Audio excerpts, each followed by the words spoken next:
नमस्कार, मी पूजा विचारे. मोठं व्हायचे मला या कार्यक्रमात आपल्या सर्वांचं स्वागत. फार्मास्युटिकल इंडस्ट्री आपल्या दैनंदिन जीवनावर नेहमीच प्रभाव टाकत असते.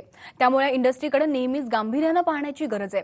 फार्मा इंडस्ट्री केवळ गोळ्या औषधांपुरतीच मर्यादित नाही, त्यात संशोधनासारखं व्यापक क्षेत्रही येतं. दरवर्षी 13% वाढणारी ही इंडस्ट्री आहे. त्यामुळे येत्या 10 वर्षात जगातल्या टॉप 10 औषध निर्मिती आणि संशोधन करणाऱ्या देशात भारताचा समावेश होईल असं सांगितलं जातंय. आताही भारतीय फार्मा उद्योग जगातल्या सर्वात मोठ्या उद्योगात एक मानला जातोय. या सेक्टरच्या सद्यस्थितीबरोबरच तिथली आव्हानं, संधी यावर आज आपल्याला चर्चा करायची आहे. या चर्चेत औरंगाबादहून औषध निर्मात्यांचे प्रतिनिधी म्हणून रणजित सिंह गुलाटी सहभागी होतात. तसंच JNEC चे प्राध्यापक गिरीश बसोले या कार्यक्रमात सहभागी होते. तर पुण्याच्या सिंहगड कॉलेजचे प्रोजेक्ट रिसर्चर प्राध्यापक महेश बनकर पाटील या कार्यक्रमात सहभागी होते. तसंच नांदेडमधून इन्स्टिट्यूट ऑफ टेक्नॉलॉजी मॅनेजमेंटचे संचालक डॉक्टर सूर्यकांत थोरात सहभागी होते. तर पुण्यातून केअर मेडिसिनचे संचालक श्याम प्रल्हाद बोटीकर आणि सिंहगड कॉलेजच्या केमिकल डिपार्टमेंटचे प्रमुख डॉक्टर संजय चव्हाण सहभागी होतात. तर बेलापूर स्टुडिओतून भारती विद्यापीठाचे केमिकल इंजिनिअरिंग डिपार्टमेंटचे प्राध्यापक महेश सूर्यवंशी हे देखील कार्यक्रमात सहभागी होतात. सर्व मान्यवरांचे स्वागत आहे चर्चेत. मला संजय सरांपासून सुरुवात करायची आहे या कार्यक्रमाची. संजय सर, फार्मसी म्हटलं की एक औषधाचं दुकान अशीच कन्सेप्ट आधी होती, आता चेंज झालेली आहे. मात्र विद्यार्थी फार्मसी करतो असं म्हटल्यावर अरे म्हणजे तू औषधाचं दुकान सुरू करणार का असं बोललं जातं, किंवा फार्मसी म्हटलं की औषध आणि गोळ्या इतपतच मर्यादा आहे. तर खरंच तसं आहे की आता बदलत चाललंय?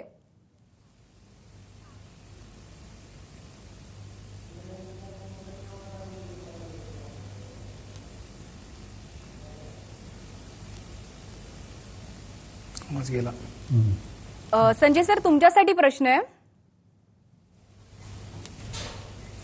हा, कोण माझ्यासाठी का? हा संजय सर, तुमच्यासाठी प्रश्न आहे.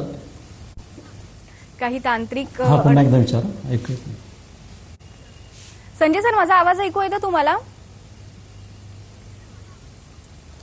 हा, आला आता. हा संजय सर, आपण कार्यक्रमाला सुरुवात करतोय आणि मला तुमच्याकडून सुरुवात करायची. खरं तर फार्मसी म्हटलं, एखादा विद्यार्थी फार्मसीला ऍडमिशन घेतो म्हटलं की औषधाचं दुकानच सुरू करणार का अशी कन्सेप्ट होती. आणि फार्मसी म्हटलं की गोळ्या आणि औषधं एवढंच मर्यादित असं बोललं जातं, पण तसं नाहीये. तर यावर तुम्ही काय बोलाल? हा, मी तसं केमिकल इंजिनिअरिंगचा प्राध्यापक आहे. तरी सुद्धा मी सांगू शकतो की फार्मास्युटिकल म्हणजे नुसती फार्मास्युटिकल दुकान चालू करायला पाहिजे असं काही नाही आहे. त्याच्याशी रिलेटेड बरेच प्रोफेशन्स आहेत.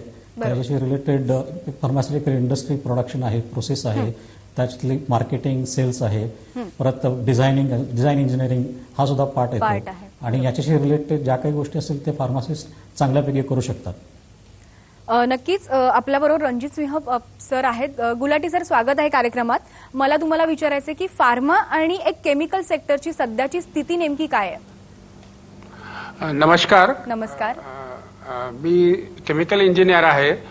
आणि तुम्ही आता जे सांगितलंय की फार्मामध्ये आणि केमिकलमध्ये, तर फार्मामध्ये पण केमिकल येतं, कारण जे आपण औषधं तयार करतो त्याच्यात सगळं केमिकल प्रोडक्ट्स लागतात. म्हणजे फाईन केमिकल्स म्हणतो आपण, फाईन इंटरमिजिएट म्हणतो, आणि ते सगळे मिळूनच आपण शेवटी हे गोळ्या तयार करतो. तर हे जे गोळ्या करण्याचं तंत्रज्ञान आहे ते फार्मास्युटिकल इंडस्ट्रीमध्ये नुसतं मिक्सिंग करून, सगळं केमिकल्सला मिक्सिंग करून ते करतात. आणि आज आपल्या घडीला माहित आहे की pharmaceutical industry is growing at the rate of 15% और मोर. त्याच्यामुळे फार्मास्युटिकल, आणि दुसरं म्हणजे आपला भारत देश 125 कोटी आपली संख्या असल्यामुळे, लोकसंख्या असल्यामुळे आपल्याकडे फार्मास्युटिकलला इतका वाव आहे. आणि आता आपली जी इकॉनॉमी आहे ती सुधरत आहे. आणि आपले जे बिलो पॉवर्टी लाईन लोक होते ते आता मिडल क्लासमध्ये येत आहे. मिडल क्लास पण 30%च्या वर झालेला आहे. आणि आपली जी हेल्थ केअर जी फॅसिलिटीज होती ती आता सुधारायला लागलेत. आणि आपल्याला त्याचा तो आपल्याला जरुरी पण आहे, कारण आपण आता काय डेव्हलपिंग कंट्रीमधून डेव्हलप कंट्रीमध्ये जातोय. आणि आता अमेरिका, युरोपियन युनियनच्या नंतर आपलंच नाव येणार आहे, किंवा चायना. पण आपलं त्याच्यापेक्षा जास्त असल्यामुळे लोकांना आता ते भरपूर, आणि आपल्याला तसं माहित आहे की आपल्याकडे हार्ट प्रॉब्लेम्स, डायबेटीस प्रॉब्लेम हे इतके प्रॉब्लेम आहेत की त्याच्यामुळे हे गोळ्या जे आहेत ते, आणि ते आजची जी मॉडर्न मेडिसिन आहे ती फार चांगली आहे. तुम्ही प्रॉपरली त्याचं तुमचं प्रॉपर डायग्नोसिस झालं आणि तुम्हाला प्रॉपर गोळ्या मिळाल्या तर तुमचं लाईफस्पॅन एकदम चांगलं होऊ शकतं. आणि तुमचं एकदम म्हणजे you can be a very good healthy person.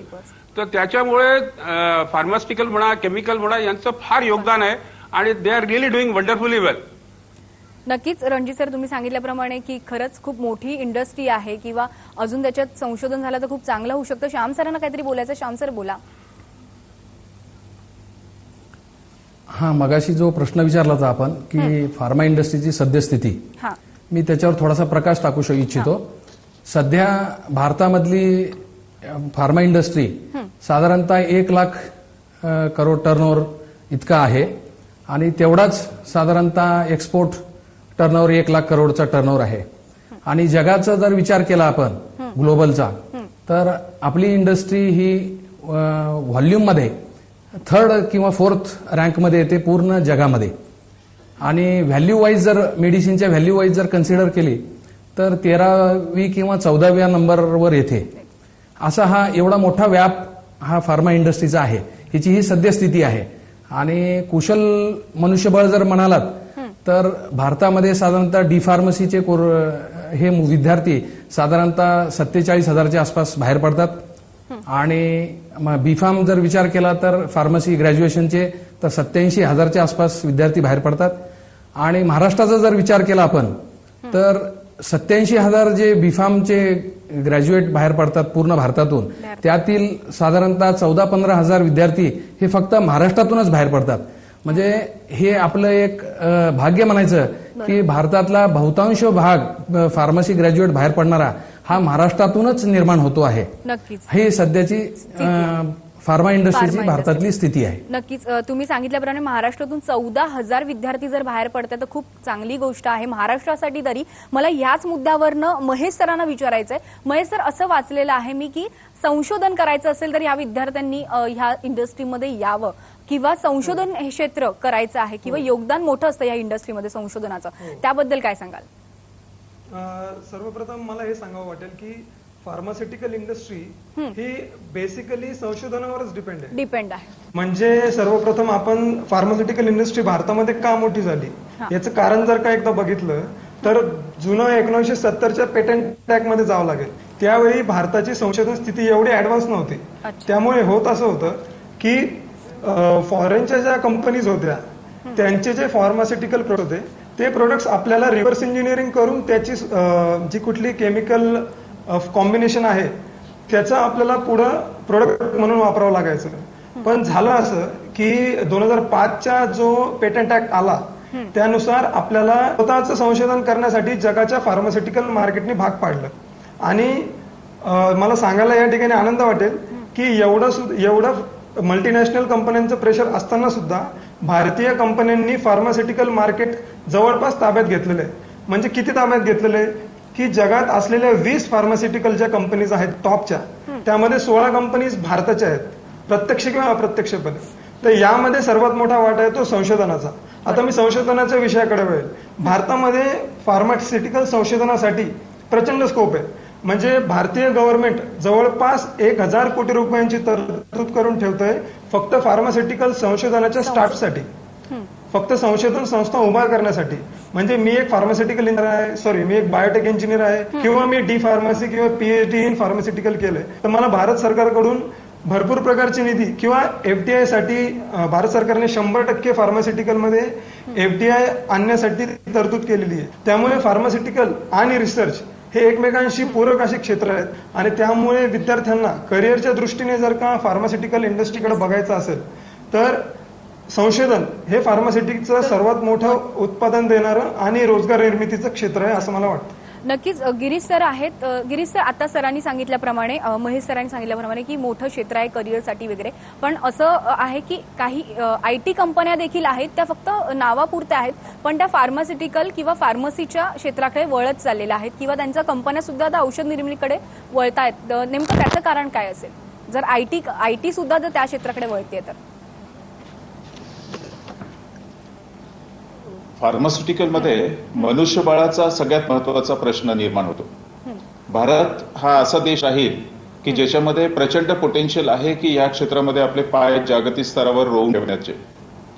प्रश्न असा पडतो की केमिकल झालं किंवा फार्मसी झालं, ह्या दोन्ही क्षेत्रामध्ये हे दोन्ही क्षेत्र प्रक्रिया उद्योग या सदरामध्ये मोडतात. आता जेव्हा औद्योगिक प्रक्रिया जेव्हा आपण लक्षात घेतो तेव्हा इथे आज ऑटोमेशनची गरज आहे, ज्याला आपण स्वयंचलित प्रक्रिया असं म्हणू शकतो. आणि या स्वयंचलित प्रक्रियेमुळे पदार्थाची किंवा जे प्रॉडक्ट आहे किंवा जे उत्पादन आहे त्याची क्वालिटी आपल्याला चांगली मेंटेन करता येईल, उत्पादनाचा वेग आपल्याला ठेवता येईल आणि हे सगळं करताना आपण कमी किफायतशीर खर्चामध्ये ह्या सगळ्या गोष्टी आपण घडवून आणू शकतो. तर IT आणि इन्स्ट्रुमेंटेशन असे 2 क्षेत्र जे आहेत की ज्यांची ह्या क्षेत्राला खरी गरज राहणार आहे. नक्कीच. मग सर IT जर IT आणि ह्याच्यामध्ये गरज लागणार आहे, मग नेमकं कशा त्या प्रकारे कशी पावलं उचलली हवी आपण? स्वयंचलित प्रक्रिया जेव्हा आपल्याला करायची असेल तर सर्वप्रथम आपल्याला सेन्सर टेक्नॉलॉजी डेव्हलप करावी लागेल. सेन्सर, कंट्रोलर्स, कंट्रोल सिस्टीम्स ह्या त्याचा अविभाज्य अंग आहेत. ह्या सिस्टम्स जेव्हा आपण प्रक्रियेच्या संचलनासाठी वापरू त्यावेळेला प्रक्रिया आपल्याला सुलभ आणि किफायतशीर पद्धतीने आपल्याला करून आणता येईल. यासाठी सगळ्यात महत्वाचा प्रश्न राहतो तो कुशल मनुष्यबळाचा.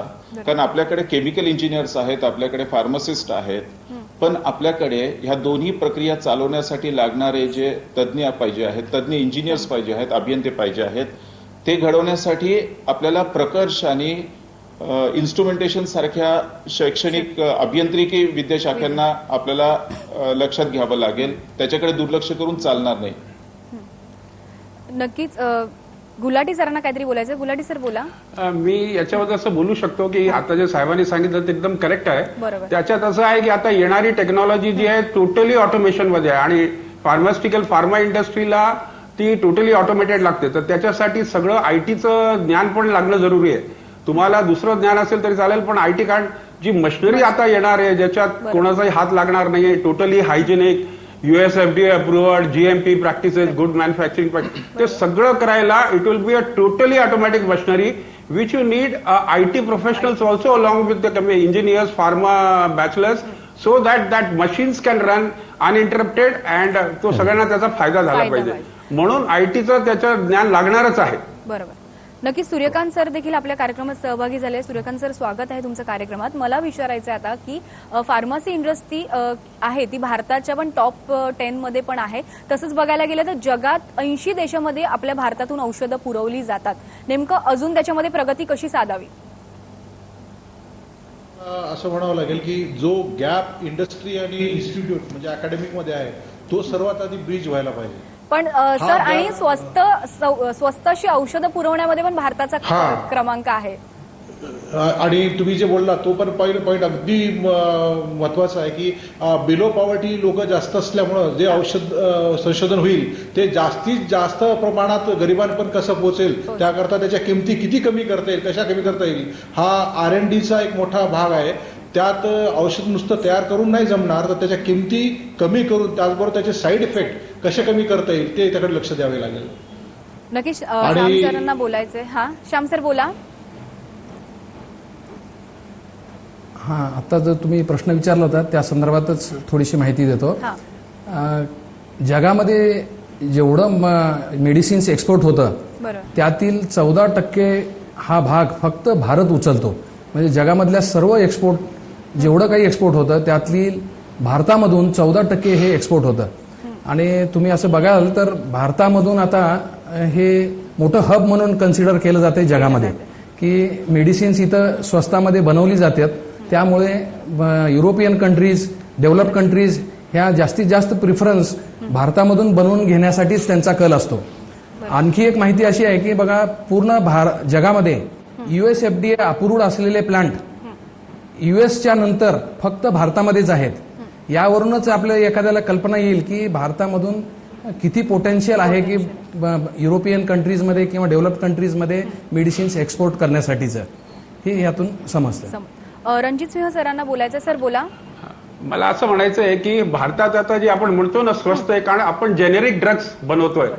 जेनेरिक ड्रग्स हे ब्रँडेड ड्रग पेक्षा 1/10 असतात. म्हणजे ज्याचं 2 रुपये किंमत असेल तर ब्रँडेडचं 20 रुपये असतं.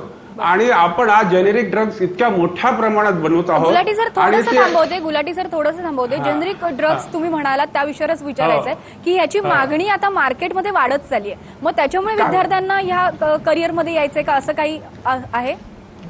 बिलकुल यायला पाहिजे, कारण इंडियातून 80 कंट्रीना एक्सपोर्ट करतोय ते जेनरिक ड्रग्सची किंमत इतकी खाली असते आणि ब्रँडेड ड्रग्स 10% असतात. त्याच्यामुळे आपल्याला इतका मोठा स्कोप आहे की आपण पुढे येणाऱ्या 10 वर्षात, म्हणजे आपलं कसं आहे, आता व्हॉल्यूम, आता साहेबांनी सांगितलं व्हॉल्यूम वाईज आपण 3रे आहोत जगात आणि व्हॅल्यू वाईज आपण 13वे आहोत.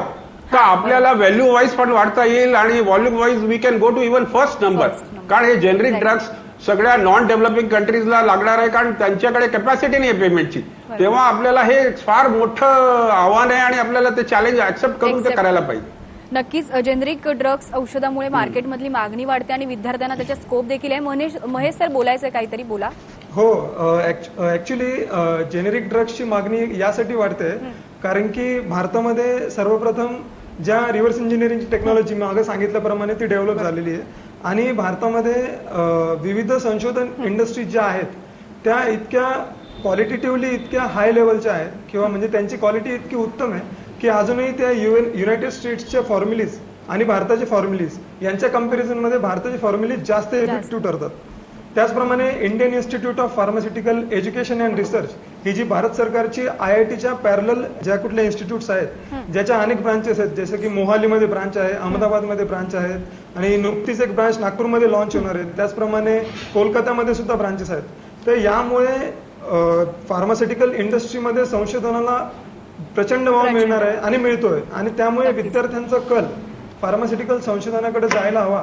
आणि जसं मगाशी तुम्ही सांगितल्याप्रमाणे जेनेरिक ड्रग्स हे भारत जवळपास जगाच्या 80% देशांमध्ये जेनेरिक ड्रग्ज निर्यात करतो. त्याचप्रमाणे भारताचा युनायटेड नेशन सोबत जो करार आहे, पेटंटचा जो करार आहे, त्यानुसार भारत 118 विकसनशील देशांमध्ये जेनेरिक ड्रग्ज हे कमी किमतीत सप्लाय करतो. त्यामुळे भारताला एक जगाची फार्मसी जे मानलं जातं त्यामध्ये काही दुमत नाही. त्यामुळे विद्यार्थ्यांनी संशोधनात्मक दृष्ट्या आपला कल वाढवावा असं या निमित्ताने सांगावं वाटतं. नक्कीच. संजय सरांना काहीतरी बोलायचं. संजय सर बोला. यामध्ये निश्चितच केमिकल इंजिनिअरिंगचं पण मोठं कॉन्ट्रीब्युशन असू शकेल, कारण त्याच्याशी रिलेटेड जे काही प्रोसेसेस आणि युटिलिटी कन्झम्पशन ज्या रिलेटेड ज्या गोष्टी आहेत त्या गोष्टीवरती निश्चितच केमिकल इंजिनिअरिंगचं कॉन्ट्रीब्युशन चांगल्या प्रकारे होऊ शकतं. नक्कीच. गिरीश सर, मला विचारायचं आहे आता तुम्हाला की देशातली जी फार्मसी इंडस्ट्री आहे ते येत्या 5 वर्षात देशात आणखीन गुंतवणूक करण्याचं सरकारचं धोरण आहे आणि फार्मसी म्हणजे येत्या 5 वर्षात मोठ्या प्रमाणात गुंतवणूक देखील या फार्मसी सेक्टरमध्ये होणार आहे. त्याबद्दल काय सांगाल? ही एक भारतासाठी एक चांगली उपलब्धी आहे, एक चांगली संधी आहे. कारण भारत सरकार जर ह्या गोष्टीकडे एवढं लक्ष देणार आहे तर आपल्याला सुद्धा तेवढंच कंबर कसून तयार राहायला पाहिजे की ह्या संधीचा फायदा करून घेण्यासाठी. तर माझ्या मते ह्या संधीचं सोनं जर करायचं असेल तर आपल्याला त्रिस्तरीय पद्धत वापरावी लागेल. एक तर आपला फार्मा उद्योग किंवा केमिकल उद्योग जो आहे ह्याचं पूर्ण आपल्याला एक संरचना बदलून टाकावी लागेल, त्याला रिस्ट्रक्चर करावं लागेल. दुसरी गोष्ट, ह्यासाठी आवश्यक असलेलं मनुष्यबळ, ज्या मनुष्यबळामध्ये केवळ केमिकल इंजिनिअरिंग किंवा फार्मसीचे विद्यार्थी किंवा इंजिनियर्स असून उपयोगाचं नाहीये, तर इंटरडिसिप्लिनरी जे इंजिनियर्स आहेत या उद्योगाला सपोर्टिव्ह राहतील, त्याच्यासाठी पूरक राहतील असे अभ्यासक्रम सुद्धा आपल्याला एनकरेज करावे लागतील. अशा अभ्यासक्रमांना सुद्धा आपल्याला वरती आणावं लागेल, जेणेकरून आपण इंडस्ट्रियल ऑटोमेशन हा जो दुसरा भाग आहे रिस्ट्रक्चरिंग मधला त्याला आपण चांगल्या प्रकारे न्याय देऊ शकू. आणि तिसरी गोष्ट जी आहे की आता गुलाटी सरांनी सांगितल्याप्रमाणे ब्रँडेड ड्रग्ज जे आहेत त्याच्या R&D मध्ये होणारा प्रचंड खर्च ते औषधाची किंमत वाढवत जातो. त्याऐवजी आपण जेनेरिक ड्रग्ज वरती जर कॉन्सन्ट्रेट जर केलं तर भारतातल्या ह्या नवीन वाढत्या उभरत्या उद्योगासाठी तो एक संजीवनीचा काम करू शकेल. नक्कीच. सरकार गुंतवणूक करायला तयार आणि विद्यार्थ्यांमध्ये थोडं पुढाकार आला तर नक्कीच सगळ्यांसाठी ते खूप भलं आहे. सूर्यकांत सरांना बोलायचं. सूर्यकांत सर बोला. मग एक महत्वाचा मुद्दा असा मांडायचा होता की जेव्हा आपण कुठल्या औषधाला कमी किंमत देण्याचा किंवा असा विचार करतो तेव्हा ह्या सगळ्या गोष्टी होण्यासाठी संशोधन फार महत्वाचं असतं आणि संशोधनाला जाणारे हे विद्यार्थी असतात आणि मग त्याला बळ देणारे मग हे विविध महाविद्यालय विद्यापीठ असतात. मग या विद्यापीठातनं या महाविद्यालयातनं शिकवला जाणारा अभ्यासक्रम हा अतिशय अपडेट असला पाहिजे आणि त्याकरता इंडस्ट्रीचं आणि अकॅडमिकचं हे कोलॅबोरेशन असणं अत्यंत आवश्यक आहे. आणि त्याकरता हे फायनल इयरची जी मुलं जेव्हा प्रोजेक्टला जातात किंवा प्रोजेक्ट करतात ते त्यांनी महाविद्यालयात करण्याऐवजी माझं असं मत आहे की त्यांनी ते इंडस्ट्रीत जाऊन करावं, जेणेकरून त्या विद्यार्थ्याला तिथली R&D माहीत पडेल, तिथला त्या R&Dचा उपयोग पडेल आणि तो विद्यार्थी आपली सचोटी आपलं कसं हे पणाला लावून एक चांगलं प्रॉडक्ट सुद्धा तयार करेल. कारण महाविद्यालयात तेवढी ती सुविधा उपलब्ध होईल की नाही याबद्दल मी साशंक आहे. तसंच इथे आपल्या इथे GGS कॉलेजने सुद्धा हेच केलं नेमकं की फायनल इयरच्या मुलांना त्यांनी प्रोजेक्ट हे कंपल्सरी केलं, पण ते बाहेर म्हणजे इंडस्ट्रीमध्ये जाऊन करण्याचं केलं. तसं जर सगळीकडे करता आलं तर त्याने फार विद्यार्थ्याला वर्ष काही शिकायला मिळेल. नक्कीच खरं तर प्रॅक्टिकल नॉलेज मिळालं आणि इंडस्ट्रीमध्ये जाऊन काम केलं तर त्यांना विद्यार्थ्यांना त्याचा फायदा होईल. गिरीश सर, तुम्हाला यावर काय बोलायचं आहे? आता सूर्यकांत सरांनी सांगितल्याप्रमाणे तोच मुद्दा मी थोडासा पुन्हा एकदा अधोरेखित करत आहे की या सगळ्या विद्यार्थ्यांना आपल्याला पुढे आणण्यासाठी, त्यांना डेव्हलप करण्यासाठी आपल्याला पुन्हा एकदा इंटरडिसिप्लिनरी ज्या विद्याशाखा आहेत त्यांची एक साठगाठ ठेवावी लागेल, त्यांची आपल्याला एक मोठ बांधावी लागेल, जेणेकरून आपल्याला रिसर्चमध्ये, संशोधनामध्ये ज्या ज्या गोष्टींची आवश्यकता पडणार आहे त्या सगळ्या गोष्टी आपण त्यांना पुरवू शकू, ज्याला आपण भारत येत्या काळामध्ये संधी निर्माण करणारा देश होईल असं आपल्याला एक चित्र बनवता येईल, जे आशादायक राहील आणि येत्या फार्मसी उद्योगासाठी एक बळकटी देणारा ठरू शकेल. नक्कीच दुर्धर समजल्या जाणाऱ्या औषधांवर पण भारतानं खूप संशोधन चांगल्या प्रकारे केलेलं आहे असं पण म्हणतात. महेश सर, यावर काय बोलायचं? हो, दुर्धर आजारांबद्दल भारताचे फार्मास्युटिकल इंडस्ट्री खूप आघाडीवर आहे. मला या ठिकाणी काही फॅक्ट सांगावेसे वाटतील. भारत आजही जगाच्या 80 ते 82% जे HIV एड्सशी रिलेटेड जे कुठले औषधं आहेत त्याचा एक्सपोर्ट करतो, जवळपास 128 देशांमध्ये. त्याचप्रमाणे भारताचा हेपेटायटिस C, त्याचप्रमाणे ट्युबरक्युलोसिस, त्याचप्रमाणे इतर अँटीबायोटिक्स यामध्येही भारत हा अत्यंत आघाडीवर आहे बाकीच्या देशांच्या तुलनेमध्ये. त्याचप्रमाणे बायोफार्मास्युटिकल्स ही फार्मास्युटिकलची एक नवीन ब्रांच आहे. त्यामध्ये म्हणजे बायोफार्मास्युटिकलचा अर्थ असा होतो की ज्या आपल्या पोलिओच्या लस असतात किंवा विविध आजारांवर असणाऱ्या लस असतात, त्याचप्रमाणे विविध म्हणजे अँटीव्हायरसेस जे असतात, त्याचप्रमाणे ब्लड टिश्यूज ज्या कुठलाही उपचार करण्यासाठी गरजेचं असतात, त्याचा एक्सपोर्टमध्येही भारत हा सध्या पुढे जातोय. त्यामुळे बायोफार्मास्युटिकल किंवा बाकीचे जे कुठले दुर्धर आजार आहेत त्यामध्ये सुद्धा भारतीय फार्मास्युटिकल इंडस्ट्री ही आघाडीवर आहे. अजून या ठिकाणी सांगावं वाटतं की ब्लड टिश्यूचं एक्सपोर्ट, ब्लड टिश्यूज किंवा ज्या कुठल्या डीएनए उपायांसाठी ज्या कुठल्या विविध उपाय आहेत मेडिकल सायन्समध्ये, त्या सायन्समध्ये रिसर्च लेवलवर भारताची आजही इंडियन मेडिकल रिसर्च इन्स्टिट्यूट आहे ती आजही आघाडीवर आहे असं या ठिकाणी सांगावं वाटतं. नक्कीच याच मुद्द्यावर मला रणजित सिंह सरांना विचारायचं. सर, तसं बघायला गेलं तर आता आपण ज्याप्रमाणे चर्चा केली असं वाटतंय की फार्मसीसाठी भारत खूप पुढे आहे आणि अजून प्रगती केल्या तर नक्कीच नंबर 1 वर येईल. मग अशाच ह्या सेक्टरमध्ये कशा प्रकारची कुशल मनुष्यबळांची आवश्यकता आहे, कसे अपेक्षित आहेत नेमके?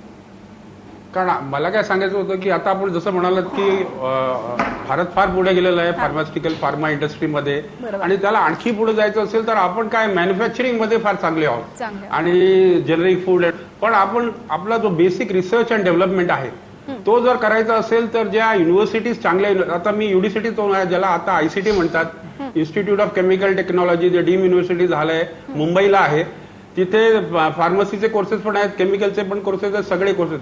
त्यांचा इंटरॅक्शन इंडस्ट्री बरोबर इतका आहे की त्यांना काहीतरी नवीन रिसर्च, आणि हे रिसर्च अँड डेव्हलपमेंट स्पेशली फार्मामध्ये कसं आहे की त्याला डेव्हलपमेंट करायला तुम्हाला फार पैसा पण लागतो आणि वेळ पण लागतो, आणि गुलाटी सर थोडंसं थांबवते. गुलाटी सर फक्त थोडंसं ह्या मुद्द्यासाठी, मग आपण म्हणताय त्याप्रमाणे बरोबर आहे, पण मात्र अवेअरनेस कुठेतरी कमी आहे का, किंवा अवेअरनेस अजून वाढवावा असं काय वाटतं त्याबद्दल? अवेअरनेस डेफिनेटली वाढवायला पाहिजे, कारण आपल्याकडे तो स्कोप जो आहे आपल्याला दिसत आहे, त्याच्यासाठी आपल्याला आणखी लोकांना कळायला पाहिजे की या फार्मसी इंडस्ट्रीमध्ये जे येत आहेत त्यांनी आणखी येऊ शकतात. आणि आपण क्लस्टर, आता आपला क्लस्टर अप्रोच आहे, स्मॉल स्केल इंडस्ट्रीचा MSMEचा क्लस्टर अप्रोच आहे, त्याच्यात फार्मा क्लस्टर तयार व्हायला सुरुवात झाली आहे, आणि आपण स्मॉल आणि मीडियम स्केलमध्ये पण फार्माचे युनिट टाकू शकतो आणि क्लस्टरने टाकू शकतो, आणि ते क्लस्टर अप्रोच आपण जर तयार केला तर माझ्या मते आपण नक्कीच नंबर 1 घेऊ शकतो. हा नंबर एक. क्लस्टर योजना इतकी चांगली योजना आहे आणि आपल्याला आता सगळं माहिती आहे की आपल्याला जीएमपी प्रॅक्टिसेस करावं लागतं. गुड मॅन्युफॅक्चरिंग प्रॅक्टिसेस आहे, USFDA अप्रुव्हल आहे आणि आपले जे स्मॉल आणि मीडियम एंटरप्रिन्युअर्स आहे ते सशक्त आहेत आणि आज आपण इतके पुढे गेलेलो आहोत की त्यांना आपण थोडंसं आणखी प्रोत्साहन केलं MSME करून तर इतके क्लस्टर तयार होतील की मग तुम्ही नक्कीच naturally गुलाटी तुमचं सर, cost- खरंच क्लस्टर योजना केली तर आपण नंबर 1 ला नक्कीच पोहोचू. आपण चर्चा करतोच आहोत, पण मात्र मला आता श्याम सरांना विचारायचंय. श्याम सर, आपण म्हणाल्याप्रमाणे क्लस्टर योजना किंवा भारत 80 देशात पुरवठा करतं औषधांचा, या मात्र सगळ्यात पुढे, पण ह्या सेक्टरमधली नेमकी आव्हानं कशी आहेत?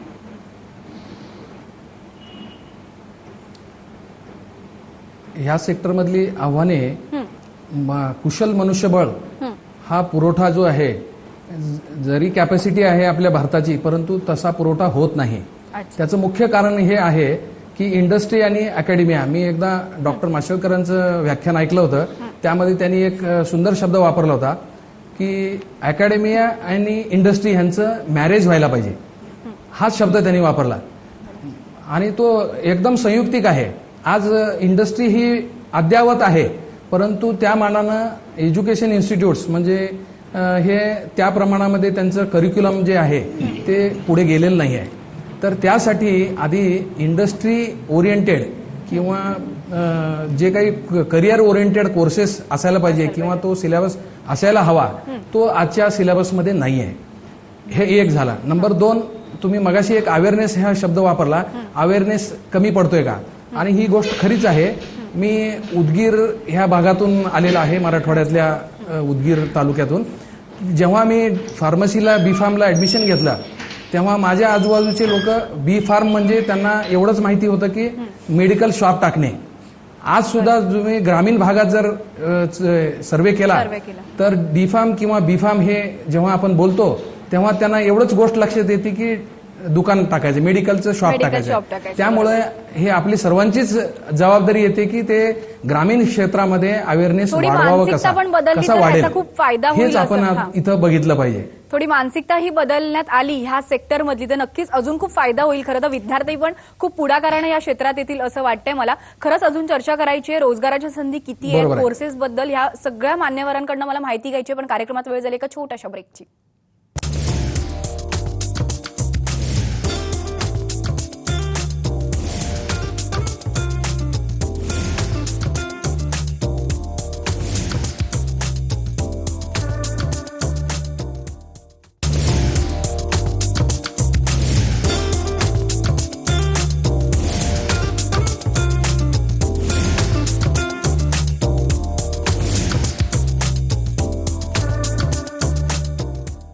ब्रेकनंतर आपलं पुन्हा एकदा स्वागत. आपण चर्चा करतोय फार्मसी क्षेत्रातली आणि मगाशी ब्रेकच्या आधी श्याम सर बोलले की कुठेतरी ह्या सेक्टरमधला जो सिलेबस आहे तो कुठेतरी कमी पडतोय.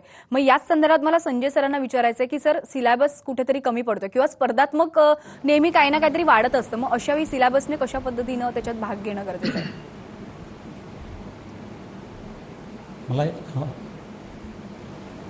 मला या संदर्भात त्या 2 गोष्टीवरती प्रकाश टाकू इच्छितो मी. एक तर इंटरडिसिप्लिनरी अप्रोच मगाशी सूर्यकांत सरांनी आणि गिरीश सरांनी सांगितलं. तो इंटरडिसिप्लिनरी अप्रोच आतापर्यंत अनफॉर्च्युनेटली आपल्या पूर्ण करिक्युलममध्ये मिसिंग होता. आता इथून पुढं अशा पद्धतीची पावलं उचलायला सुरुवात झालेली आहे की हे इंटरडिसिप्लिनरी गोष्टी यायला सुरुवात होतील. आता हा एक फ्रंट झाला की ज्यावरती केमिकल इंजिनिअरिंग, फार्मसी, नंतर बाकीचे आणखी सेक्टर्स आहेत ते एकत्र येऊन काम करू शकतील. अशा पद्धतीचं अप्रोच आणखीन सिलेबसमधले इन्क्लुजन्स आत्ता ह्या स्टेजला सुरुवात झालेली आहे. त्याचप्रमाणे दुसरी गोष्ट जी इंडस्ट्रीला लागणाऱ्या ज्या गोष्टी आहेत त्या अकॅडमिक्स करतं की नाही, हा एक मोठा प्रश्न आहे. ज्यावेळी एका स्टुडंट इंजिनियर म्हणून बाहेर पडतो, तो इंडस्ट्री रेडी इंजिनियर आहे का?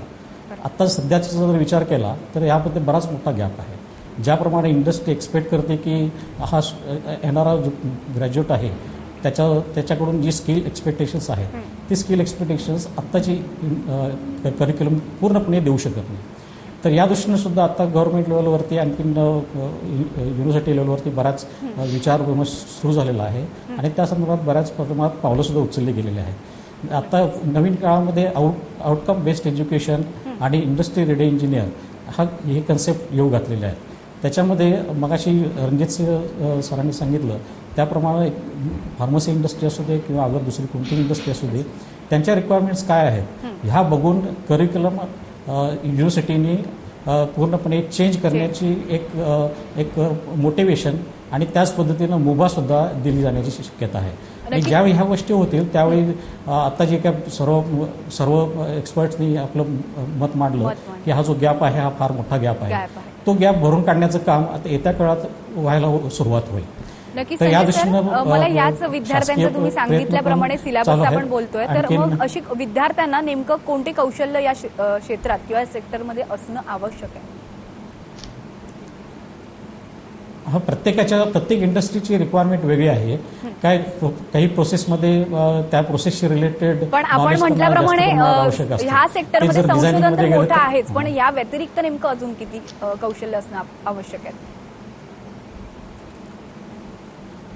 नाही म्हणजे फार्मास्युटिकल सेक्टर घ्या किंवा आणखीन कोणताही सेक्टर घ्या, तर प्रत्येक सेक्टरच्या त्या सेक्टरमधल्या सुद्धा रिक्वायरमेंट्स वेगळ्या वेगळ्या आहेत. म्हणून एका फार्मास्युटिकलमधल्या सगळ्याच फार्मास्युटिकल इंजिनियर्सना किंवा त्यामध्ये काम करणाऱ्या लोकांना सगळी एकसारखी स्किल असतील असं नाही. त्या ज्या रिक्वायरमेंट्स आहेत त्याप्रमाणे ती स्किल्स त्या इंजिनियर्सकडे दिली गेली पाहिजेत. म्हणूनच आउटकम बेस्ड एज्युकेशन आतापर्यंत जे एज्युकेशन झालेलं आहे ते टीचिंग सेंट्रिक झालेलं आहे आणि येणारं एज्युकेशन हे लर्निंग सेंट्रिक असणार आहे. म्हणजे ज्याप्रमाणे आत्ता अगोदरच्या काळामध्ये नुसते टीचर शिकवल्यानंतर ज्या स्टुडंटला ज्यांना समजेल ते घेऊन जात होते, प्रोफेशनमध्ये एंटर करत होते, तसं होणार नाही आहे आता. ह्या एखाद्या इंडस्ट्रीला जी रिक्वायरमेंट आहे ती रिक्वायरमेंट इंडस्ट्रीकडून मागितली जाईल. त्या इंडस्ट्रीच्या त्या रिक्वायरमेंटनुसार तुमचं करिक्युलम ऍडजस्ट केलं जाईल, त्यानुसार त्याला क्लासमध्ये टीचिंग पण दिलं जाईल आणि हे स्टुडंट सेंटरिंग टीचिंग असणार आहे. म्हणजे आणि याला लागणारा जे खाद्य आहे की याला लागणारं जे मटेरियल जे आहे ते सगळं आता ऑनलाईन अवेलेबल आहे.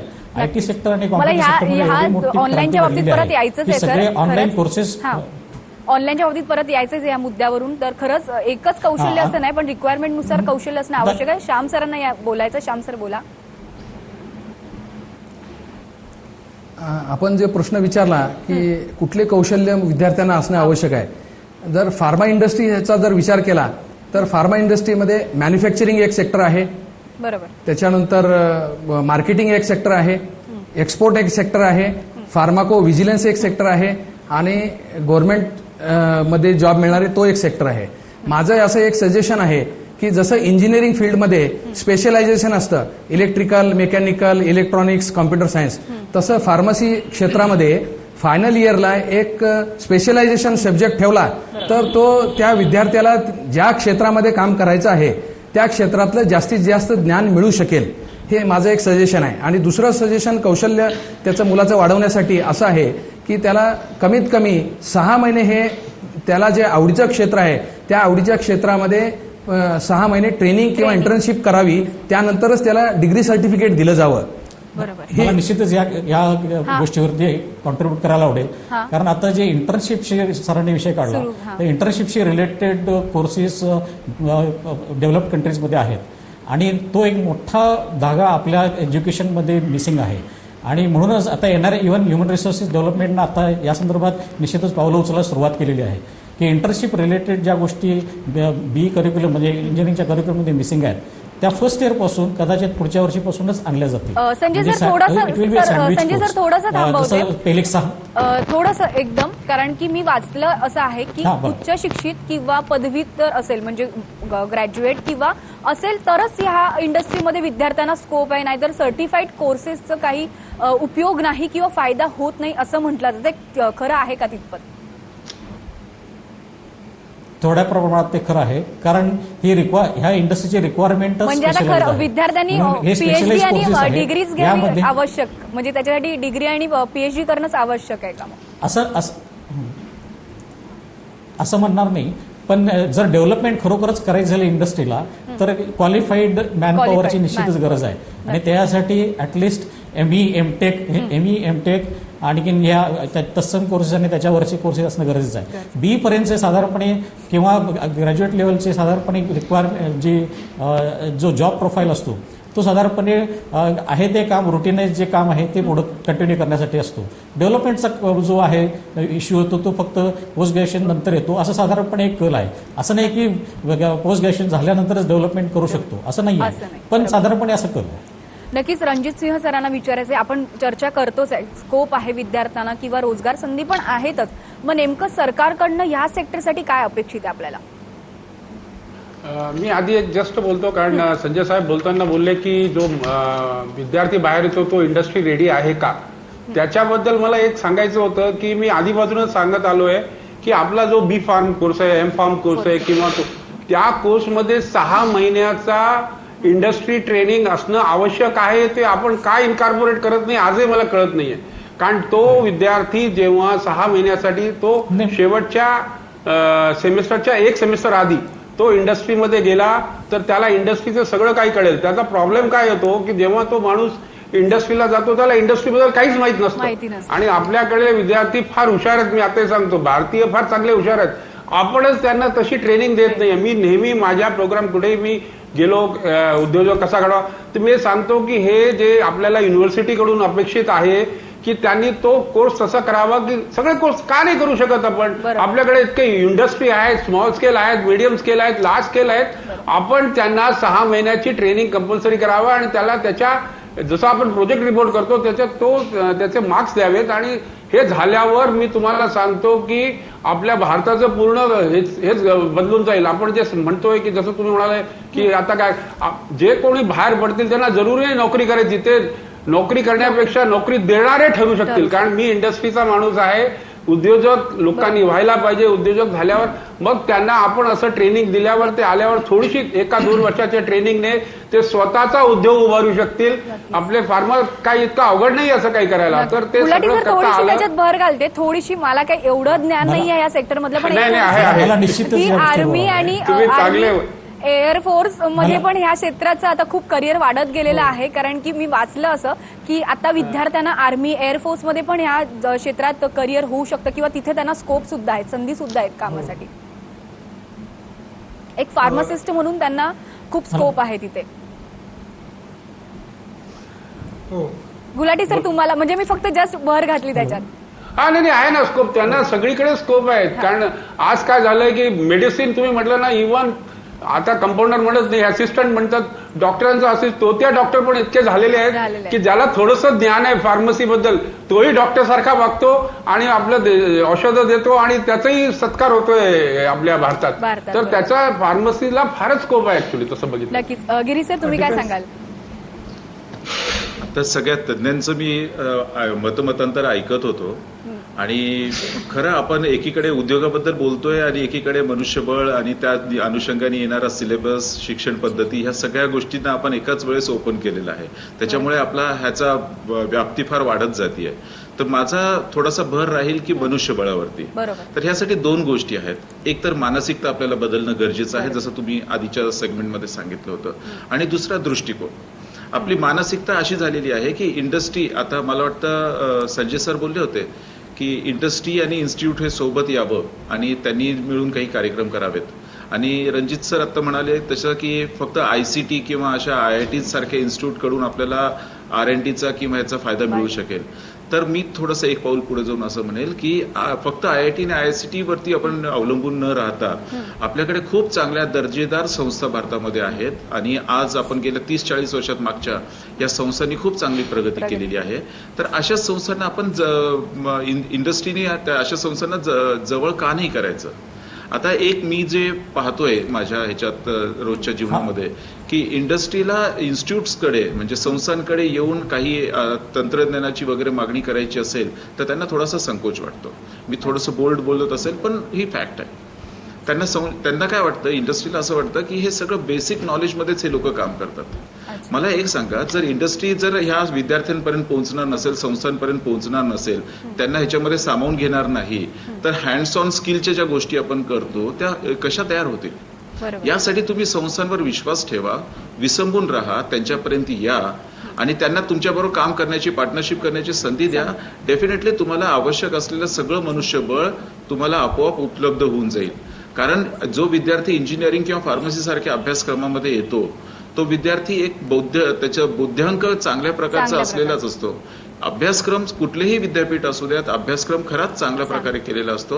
याला फक्त कौशल्याची जोड देणं गरजेचं आहे. आणि कौशल्य हे फक्त क्लासरूम टीचिंग मधून येणार नाहीये. त्यांना तुम्ही जोपर्यंत तुमच्या ह्याच्यात सामावून घेणार नाही, तुमच्या प्रक्रियेत सामावून घेणार नाही, तोपर्यंत हे मनुष्यबळ तयार होणार नाही. आणि आपण अशाच चर्चा करत राहू यापुढे सुद्धा. नक्की संजय सरांना या मुद्द्यावर बोलायचं काहीतरी. संजय सर बोला. मला निश्चितच बोलायचं आहे. कारण इंडस्ट्री इन्स्टिट्यूट ज्या पद्धतीनं आता ह्या जे काही प्रॉब्लेम सांगितले गेले ते खरोखरच खरे आहेत. कुणीतरी पुढे येण्याची गरज आहे, इंडस्ट्रीनं किंवा इन्स्टिट्यूटनं. आणि IIT आणि ICTचं उदाहरण दिल्यानंतर आपल्यासमोर खरोखरच काही आयडियल गोष्टी आहेत समोर की ज्याच्यापासून आपण धडा घेऊ शकतो. आणखी नवीन येणाऱ्या एज्युकेशनल इन्स्टिट्यूट्सना कुठल्या गव्हर्नमेंट लेवलला बऱ्यापैकी प्रोत्साहन चालू आहे. पण त्याचप्रमाणे इंडस्ट्रीनं पुढे येऊन ह्या संस्थांकडून काही ना काहीतरी एक्सपेक्टेशन बाळगून जर पुढे आलं तर निश्चितच त्यातल्या काही अपेक्षा पूर्ण करण्याची कॅपॅबिलिटी आत्ताच्या इन्स्टिट्यूट्समध्ये तयार झालेली आहे. आणि त्या दृष्टीनं प्राध्यापक वर्ग सुद्धा बऱ्यापैकी तयार आहे. एकदम 100% कदाचित ह्या गोष्टी सक्सेसफुल होणार नाहीयेत, पण निदान सुरुवात तरी कुठं करताय. नक्कीच. सूर्यकांत सर, मला आता विचारायचं आहे की ह्या सेक्टरमध्ये परदेशात देखील संधी भरपूर आहेत. म्हणजे सिंगापूर, मलेशिया किंवा अशा याच्या पुढेही भरपूर संधी झाल्या, त्यामुळे विद्यार्थी त्याला आकर्षित होऊन या सेक्टरमध्ये येतात. करेक्ट. कारण यात आपल्याला एक असं प्रामुख्याने दिसेल की प्रत्येकाला असं वाटतं की माझं कॉन्ट्रीब्युशन काहीतरी जेव्हा मी शिकलो तेव्हा या क्षेत्रात असलं पाहिजे. मग यासाठी एक चांगली संधी विदेशात यासाठी असते की तिथलं R&D सेक्टर हे बऱ्यापैकी स्ट्रॉंग असतं. आणि मग ते UG असू देत का PG असू, त्यांच्याकडे आपल्यापेक्षा थोडंसं प्रॅक्टिस ओरिएंटेड शिकवलं जास्त जातं. आणि माझं हेच म्हणणं आहे की AICTने जे आता उशिरा का होईना जो चांगला निर्णय घेतलाय की आता याच्या पुढे अभ्यासक्रम हे थोडे प्रात्यक्षिक म्हणजे प्रॅक्टिकल ओरिएंटेड असते. जे तुम्ही मगाशी बोललात, ते मगाशी तुम्ही जी इच्छा व्यक्त केली की प्रॅक्टिकल जास्त असावेत. त्याने करून काय होईल की कौशल्य तर येईलच येईल, त्याचबरोबर हा पोरगा उद्या चालून नुसता नोकरीसाठी धावणार नाही, तर त्याला तो एक कॉन्फिडन्स येईल आणि तो स्वतःची सुद्धा एखाद्या वेळेस इंडस्ट्री सुरू करू शकेल. त्यामुळे तो विदेशात सुद्धा स्कोप तर आहेच आहे. पण जर अभ्यासक्रम सरांनी सगळ्या मान्यवरांनी म्हणल्यानुसार जर त्याला थोडं प्रात्यक्षिक तुम्ही म्हणल्याप्रमाणे जोड दिली तर तो एक चांगला अभ्यासक्रम झाल्यामुळे त्याला प्रात्यक्षिक जास्त झाल्यामुळे तो स्वयंभू किंवा स्वतःहून काहीतरी चांगलं करायसाठी तो तत्पर होईल आणि पायावर उभा राहील. इथे एक मला असं थोडंसं आवर्जून सांगायचं होतं की विदेशात जे जॉब उपलब्ध आहेत, R&D उपलब्ध आहे, त्यासाठी तुम्हाला इथनं जाताना सुद्धा एक पाठबळ असणं गरजेचं आहे. ते पाठबळ देण्याकरता प्रात्यक्षिकाचं पाठबळ असणं गरजेचं आहे. त्यासाठी मी एक फॉर्म्युला सुचवतोय की फायनल इयरला मग ती B.Pharmacy असू दे का M.Pharmacy असू दे, तुम्ही एक प्रोजेक्ट वर्क जे आहे ते सबंध 6 महिन्याचं आणि सगळ्या मान्यवरांनी म्हणल्यानुसार अगदी इंडस्ट्री जाऊनच करावं. त्याकरता तुम्हाला स्ट्रक्चर म्हणजे चेंजेस जे करायचे की सगळे विषय जे अंतिम वर्षाच्या अंतिम सत्रातले सगळे विषय त्याच्या आधीच्या सत्रात आणावेत आणि फक्त प्रोजेक्ट हे शेवटच्या सत्रात इंडस्ट्रीत जाऊन करावं. त्याच्यामुळे त्यांना विदेशात जायला सुद्धा थोडंसं एक CVवर रिफ्लेक्शन मिळेल की यांनी अमुक इंडस्ट्रीत जाऊन काम सुद्धा केलं. विद्यार्थ्यांना परदेशात देखील या सेक्टरमध्ये संधी आहेत. महेश सर, याच मुद्द्यावर मला विचारायचं या संदर्भात मला आणखीन थोडं बोलायला सर बोला. या संदर्भात मला थोडंसं आणखी कॉन्ट्रीब्यूट करायचं आहे की आता सूर्यकांत सरांनी जे सजेस्ट केलं फायनल इयरला फक्त प्रोजेक्ट ठेवा, याच्या वेगळं मॉडेल आता IIT खरगपूरनं आणलेलं आहे की 1, 2, 3, 4 first year, second year, third year आणि फोर्थ इयर अशा इयर्स मधले प्रत्येकातले एक स्टुडंट घेऊन एक प्रोजेक्ट ग्रुप तयार केला जातो की जो project it is continuous project. आता कसं आहे की फायनल इयरचे स्टुडंट्स 4 ग्रुप करतील, ते निघून जातील, तो प्रोजेक्ट थांबतो तिथं. तसं नाही होणार. फर्स्ट इयरचा प्रोजेक्ट, फर्स्ट इयरचा स्टुडंट, सेकंड इयरचा, थर्ड इयरचा, फायनल इयरचा जे 4 जण मिळून एक प्रोजेक्ट करायला चालू करतील आणि it will be a continuous project. It will be continued through. आता आपल्यासमोर एक उदाहरण COEPचं आहे. इस्रोचा जो प्रोजेक्ट त्यांनी केला होता स्टुडंट्सनी की तो कंटिन्युअस प्रोजेक्ट 8 ते 10 वर्ष चालला होता.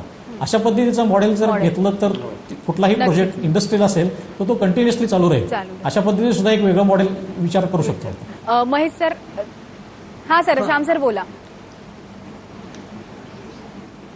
ऍक्च्युली आता आपली जी चर्चा आहे ती उच्च शिक्षित आणि शिक्षित मनुष्यबळावरती चाललेली आहे. फार्मा इंडस्ट्रीला थोडं कमी शिकलेले कामगार मनुष्यबळ सुद्धा लागतं. तर त्यासाठी त्या संदर्भात आपल्या चर्चेला कोणी हात लावलेला नाही. मला त्यावर थोडंसं फोकस करायचं आहे की फार्मा इंडस्ट्रीमध्ये 10वी 12वी किंवा असे कमी फार्मसी न शिकलेले पण लागतात कामगार. तर जसं इंजिनिअरिंग फील्डमध्ये ITI हे एक क्षेत्र आहे की जे मनुष्यबळ, कुशल मनुष्यबळ इंजिनिअरिंग इंडस्ट्रीला पुरवतं. त्याच धर्तीवर फार्मसीसाठी सुद्धा असं काहीतरी एक कोर्स असला पाहिजे की जो तो कुशल मनुष्यबळ पुरवठा करू शकेल. हे एक झाला. नंबर 2, आपला हा 10वा भाग आहे माझ्या मते कुशल काम मनुष्यबळ पुरवण्याचा. मला एक सुचवायचं आहे ह्याच्यामध्ये की आपण जेव्हा कौशल्य निर्माण करण्यासाठी प्रयत्न करतोय तर त्यासोबत एक व्हॅल्यू बेस्ड स्किल एज्युकेशन हे असणं अत्यंत आवश्यक आहे. व्हॅल्यू बेस्ड ह्या शब्दाला मी जोड देतो कौशल्यासोबत. त्याचं कारण असं आहे की युरोपियन कंट्रीमध्ये सुद्धा स्किल्स आहेत. म्हणजे आपण हॉटेलमध्ये गेले वेटर आहे, कारमध्ये बसलं ड्रायव्हर आहे, त्याच्यासोबत जे व्हॅल्यूज आहेत जोडलेल्या त्याच्यामुळे त्याची किंमत वाढते. पण at the same time if you go to African countries, उदाहरणार्थ सोमालिया, तिथं सुद्धा विद्यार्थ्यांना स्किल्स आहेत. कसले स्किल्स आहेत? बंदूक चालवण्याचे स्किल्स आहेत. म्हणजे इथं काय मिसिंग आहे? व्हॅल्यू मिसिंग आहे. तर आपण सर्व कार्यक्रमामध्ये हा व्हॅल्यू बेस्ड स्किल एज्युकेशन ह्याच्यावर स्ट्रेस द्यावं ही माझी विनंती. श्याम सर, खरंच व्हॅल्यू बेस्ड असं एज्युकेशन मिळालं तर विद्यार्थ्यांसाठी महेश सरांना विचारायचं. खरं तर आता कार्यक्रमाची वेळ खरं तर संपत आलेली आहे, शेवटच्या टप्प्यात आहोत आपण. महेश सर, मला तुम्हाला विचारायचं की ह्या सेक्टरमध्ये खूप स्पर्धा आहेत, खूप स्पर्धात्मक असं वातावरण होतं आणि अशावेळी विद्यार्थ्यांना तशा पद्धतीनं राहावं लागतं. मग एखाद्याच्या वेळी कुठेतरी कमतरता होतेच. मग अशावेळी नेमकं विद्यार्थ्यांनी कसं आपलं पाऊल पुढे टाकावं? सर्वात प्रथम विद्यार्थ्यांनी या क्षेत्रामध्ये टिकून राहण्यासाठी किंवा या क्षेत्रामध्ये असं पण होतं सर, महेश सर, की आधुनिक तंत्राचा वापर तर केला जातो पण वेगवेगळे टप्प्याटप्प्याने बदल होत राहतात त्याच्यात. मग अशा वेळी अशा वेळी सर्वप्रथम विद्यार्थ्यांनी स्पर्धात्मक दृष्ट्या टिकून राहण्यासाठी बेसिक कन्सेप्ट ज्या आहेत त्या कुठल्या सेक्टरच्या, आता आपण आज फार्मास्युटिकल सेक्टर बद्दल बोलतोय, तर फार्मास्युटिकल सेक्टरमध्ये केमिकल रिएक्शन्स पासून ते अगदी त्याच्यामध्ये लागणारी म्हणजे अगदी सप्लाय मॅन्युफॅक्चरिंग चेन पर्यंत या सर्व गोष्टींचं कॉम्प्रिहेन्सिव्ह नॉलेज असणं गरजेचं आहे. आजच्या घडीला विद्यार्थ्यांना कॉम्पिटिशन मध्ये टिकून राहायचं असेल, पर्टिक्युलरली आपण फार्मास्युटिकल इंडस्ट्री बद्दल बोलतोय, तर फार्मास्युटिकल इंडस्ट्रीमध्ये असलेल्या विविध मुद्द्यांवर सुद्धा विद्यार्थ्यांना नॉलेज असणं तितकंच गरजेचं आहे. फॉर एक्झाम्पल मला सांगावंसं वाटेल की फॉर एक्झाम्पल एक केमिकल इंजिनियर आहे आणि त्याला फार्मास्युटिकल इंडस्ट्रीमध्ये फक्त केमिकल रिएक्शन बद्दलच नॉलेज असेल तर ते असून काही उपयोग नाही. त्याला थोडंफार नॉलेज फार्मास्युटिकल इंडस्ट्रीमध्ये लागणाऱ्या टेम्परेचर बद्दल किंवा त्या पर्टिक्युलर रिएक्शनसाठी लागणाऱ्या सेटअप बद्दल आणि त्या सेटअप मध्ये लागणाऱ्या इन्स्ट्रुमेंटेशन बद्दल सुद्धा माहिती असायला हवी, जेणेकरून तो त्या डिमांडसाठी किंवा त्या पर्टिक्युलर रिक्वायरमेंटसाठी त्या इंडस्ट्रीला अप्रोच करू शकेल. बऱ्याच वेळा होतं काय, कॉम्पिटिशन मध्ये विद्यार्थी यामुळे मागे जातो कारण की विद्यार्थ्याला जेवढं त्याचं नॉलेज असतं त्याला असं वाटतं की माझं हे नॉलेज मला नोकरी मिळवण्यापुरतं सफिशियंट आहे, तर त्याला कॉम्प्रिहेन्सिव्ह नॉलेज असणं गरजेचं आहे असं मला सांगावं वाटतं. आणि मगाशी तुम्ही डिफेन्स सेक्टर बद्दल एक प्रश्न विचारला, त्याबद्दल कोणी याला उत्तर दिलं नाही. डिफेन्स सेक्टरमध्ये आजही फार्मास्युटिकल इंडस्ट्रीला प्रचंड स्कोप आहे. तर हाय अल्टिट्यूड म्हणजे एक एक्झाम्पल सांगेल, हाय अल्टिट्यूड लेवलवर ज्यावेळी आपले सैनिक लढतात आणि त्यावेळी त्यांना एखादी जखम होऊन जाते किंवा त्यांना एखादा हातावर कट वगैरे बसू शकतो, अशा वेळी त्यांची ब्लड क्लॉटिंग जी आहे ती फार फास्ट असते. त्यामुळे फार्मास्युटिकल इंडस्ट्रीने आता नुकतंच एक असं केमिकल डेव्हलप केलं जे की रक्तस्राव झाल्यानंतर त्या ठिकाणी लावलं तर रक्तस्राव 0 मिनिटात थांबेल. तर या अशा प्रकारचे संशोधन डिफेन्स सेक्टरसाठी हे अत्यंत गरजेचे आहे. जसे की हाय अल्टिट्यूड मध्ये असताना आपले पायलट्स जखमू शकतात, तर अशा वेळी फार्मास्युटिकल इंडस्ट्री त्यांचं आरोग्य एक नॉर्मल लेवलवर ठेवण्यासाठी कॉन्ट्रीब्युट करू शकते. नक्की श्याम सरांना याच्यावर काहीतरी बोलायचं. श्याम सर बोला. आता मगाशी महेश सरांनी रिटेल क्षेत्राचा उल्लेख केला. आपण फक्त इंडस्ट्रीचा जेव्हा फार्मा इंडस्ट्रीचा विचार करतो तेव्हा रिटेल क्षेत्राचा सुद्धा विचार हा झालाच पाहिजे, कारण हे मॅन्युफॅक्चरिंग सेक्टरपेक्षा हे मोठी चेन आहे. साधारणतः भारतामध्ये 8 लाख केमिस्टची असे हे जाळं पसरलेलं आहे. तुम्ही विचार करू शकता 8 लाख केमिस्टचे शॉप्स आहेत, त्याच्यामध्ये सुद्धा जॉब ऑपॉर्च्युनिटीज किती मोठी आहे. त्यासोबत पूर्ण हॉस्पिटल्समध्ये सुद्धा फार्मसी सेक्शन्स असतात, त्यामध्ये सुद्धा खूप मोठ्या प्रमाणामध्ये फार्मसी ग्रॅज्युएट्स किंवा डिप्लोमा होल्डर्सची आवश्यकता आहे. तर हे एक रिटेल क्षेत्र एक आपण दुर्लक्ष केलेलं आहे. आणि दुसरं जी गोष्ट ती आता आपल्या पूर्ण चर्चेमध्ये महिलांसाठी किंवा विद्यार्थिनी विद्यार्थ्यांसाठी. फिमेल ग्रॅज्युएटसाठी आपण चर्चेचा आणलाच नाही. बरोबर. तर मला असं सांगावंसं वाटतं की इंजिनिअरिंग फील्डपेक्षा फार्मा फील्डमध्ये मुलींसाठी फार मोठा स्कोप आहे. कारण हे थोडंफार इंजिनिअरिंग पेक्षा थोडं सॉफिस्टिकेटेड आहेच. इंडस्ट्रीचा मॅन्युफॅक्चरिंग युनिट जर विचार केला आपण तर त्यामध्ये एक QA डिपार्टमेंट असं आहे, QC डिपार्टमेंट आहे, रेग्युलेटरी डिपार्टमेंट आहे, R&D डिपार्टमेंट आहे की ज्यामध्ये स्त्रियांचं मुलींचं हे काम वाखाणण्यासारखं आहे. म्हणजे त्या क्षेत्रात मॅन्युफॅक्चरिंगमध्ये ह्या आता नमूद केलेल्या क्षेत्रामध्ये मुलींसाठी खूप मोठ्या जॉब ऑपॉर्च्युनिटीज गिरीश आहेत. सर, मला याच याच्यावर विचारायचं की या सेक्टरमध्ये येणाऱ्या विद्यार्थ्यांना असे कोणकोणते कोर्सेस अवेलेबल आहेत आता सध्या महाराष्ट्रात तरी? माझा सगळ्यात मोठा भर राहील इंटरडिसिप्लिनरी कोर्सेसवरती. अच्छा. सगळ्यात पहिल्यांदा आपल्या विद्यार्थ्यांना आवश्यकता आहे ती कम्युनिकेशन स्किल्स सुधारवण्यासाठी. आपल्याकडे विद्यार्थी अभ्यास करतात, चांगलं ज्ञान मिळवतात, पण ते ज्ञान जेव्हा पारजतं त्यावेळेस त्यांना बोलता येत नाही किंवा त्या कम्युनिकेशन मध्ये कमी पडतात. तर सगळ्यात पहिल्यांदा माझी अशी रिक्वायरमेंट असेल की विद्यार्थ्यांचा कम्युनिकेशन स्किल्सवरती आपण थोडासा भर द्यावा. त्यांना एम्प्लॉयबल बनवण्यासाठी ज्ञानासोबत त्यांचं कम्युनिकेशन स्किल वाढवणं गरजेचं आहे. हा एक भाग झाला. दुसरा, एक मानसिकतेचं एक उदाहरण देऊ इच्छितो मी इथे की जसं इंटरडिसिप्लिनरी कोर्सेस आपण करायचे एकीकडे म्हणतो, पण सामाजिक जनजागृती त्याच्यामध्ये इंटरडिसिप्लिनरी कोर्सेसच्या बाबतीत फार कमी आहे. आणि त्यामुळे काय होतं की एखादी संस्था जर एखादा चांगला कोर्स इंटरडिसिप्लिनरी टाईपचा जर चालवत असेल तर त्याला समाजामधून पाठबळ मिळत नाही. नवीन येणारे विद्यार्थी त्याच्यामध्ये प्रवेश घेऊ इच्छित नाहीत आणि त्यामुळे कमी विद्यार्थी संख्येच्या अभावी असे चांगले कोर्सेस त्या संस्थांना नाईलाजाने बंद करावे लागतात. आणि अशीच जर परिस्थिती राहिली चालू तर यापुढे भविष्यात आपल्याला जो उपलब्ध मनुष्यबळ पाहिजे आहे इंडस्ट्रियल वाढीसाठी. गिरीश सर, थोडंसं थांबवते फक्त. मला आपण चर्चा तर केली, सगळी ही पूर्ण चर्चा केली रोजगाराची संधीपासून काय करिअर आहे, पण खरंच विद्यार्थी या सेक्टरमध्ये यायला कितपत तयार आहेत?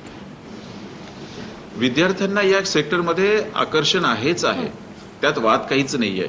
फक्त हे काही विद्यार्थी काय, एक आपण जर समाजाची रचना जर पाहिली तर अर्धा समाज आपला शहरामध्ये विभागलाय, अर्धा ग्रामीण भागामध्ये विभागलेला आहे.